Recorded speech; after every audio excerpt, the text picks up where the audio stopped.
चाहते हैं कि फौरी तौर से ये कानून वापस लिया जाए। इस तरह किसान का जो बिल था उसको वापस लिया सरकार।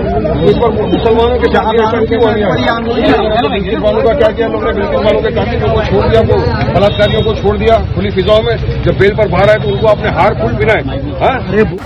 मुंबई में जुमा नमाज के बाद वारिस पठान की क़यादत में हिंदुस्तानी मस्जिद के बाहर एहतजाज किया गया। वक्फ कानून को लेकर एहतजाज किया गया, जिस पर पुलिस ने वारिस पठान समेत कई मुजाहिरीन को हिरासत में लिया।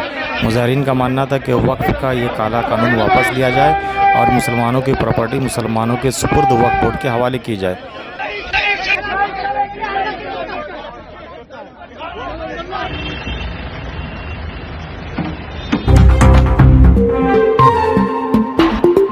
मेरा न्यूज़ को लाइक करें,